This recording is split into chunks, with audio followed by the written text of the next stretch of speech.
One amazing way to make food taste amazing is knowing how to make your own homemade seasoned salts that you can really gear towards whatever the recipe is that you want to make. This is a smoked habanero seasoned salt. Very, very unique. It's nice and spicy, it's nice and smoky, and it has a ton of flavor. And it only takes these ingredients that you're seeing right here.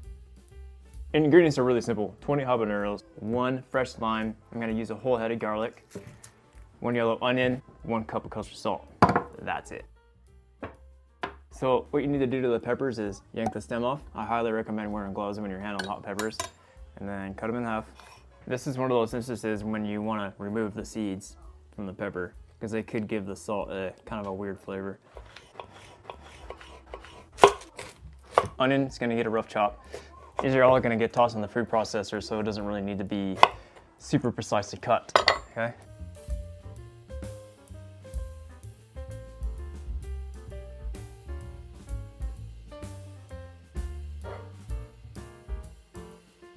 Next, you just gotta put things in a food processor. Food processor makes it way easier. I mean, you can hand chop these really finely if you don't have a food processor. This is one of those kitchen gadgets that are really, really nice to have.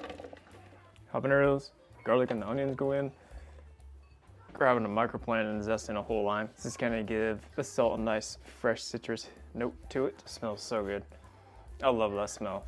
Releasing all those oils in that rind of that lime, so good. Nice and bright, fresh. Citrus. A little bit of freshly cracked black pepper. You just want to pulse this a couple times and break this down into like a really rough mince, really.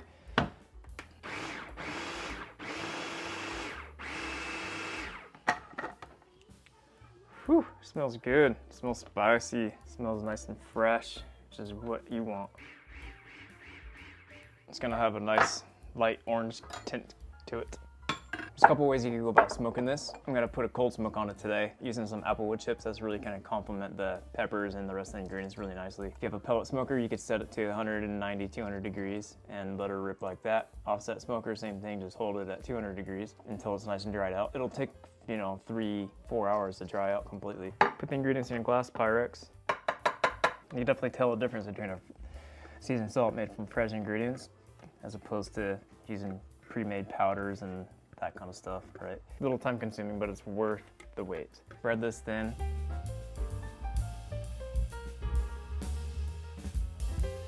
Light it up, and then you're gonna see some smoke start coming out of the hose right here. And then now, just pumps the smoke into there. Seal it up.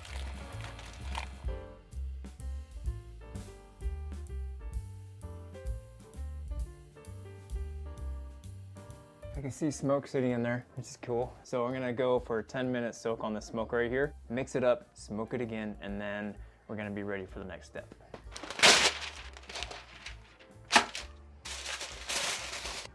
Smells good, dude. Cool, so I'll lay a parchment paper down. This makes it easier to clean up. Lay your flat. It's like a cool little project to do, like on a Sunday or whatever. Just kind of look for something fun to do, something to experiment with, and kind of cold outside, windy, so why the hell not, dude? I'm gonna really lay this as flat as possible because it's kind of dry quicker. If I were gonna put this in a smoker, I would put it in the smoker just like this. Again, you want to set your temperature on your smoker really low. I like the way that the applewood flavors these ingredients, but you could probably use a cherry. That would also be nice. If you want a really, really thick smoke on it, you definitely go for like a mesquite or a hickory. It's gonna take a few hours, 3.5, 4 hours. You just want to keep an eye on it. Rotate the pan as needed. I usually rotate the pan about every hour. You want this to be completely dry because when we process it, you want to be able to grind it into a powder. So just let this rip. Chuck it in the oven, preheated 200 degrees, and see you in the next step.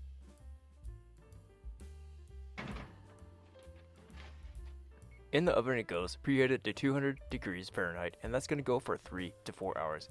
I found it very helpful to take this out after every hour and stir up the mixture, and that's going to help it dry out evenly, which in turn will help it dry out quicker. If you have a window in your kitchen, I highly recommend that you crack it open. That way all the fumes have a place to escape that, or use your hood vent. Is to take note how dark the mixture gets after it gets done drying out too. It is nice and dried out, crispy is exactly what you want. Let it cool on the countertop for about 10 minutes before putting it into the food processor. You could also use a spice grinder if you have one that's completely dedicated to spicy food. After all the dried pepper pulp is in there, go ahead and drop in your 1 cup of kosher salt and pulse the food processor a few times to break down the ingredients. So you want to be very careful not to breathe this stuff in too, because it will mess your sinuses up. Salt come out good, man. Spicy, nice little smoke to it, good flavor.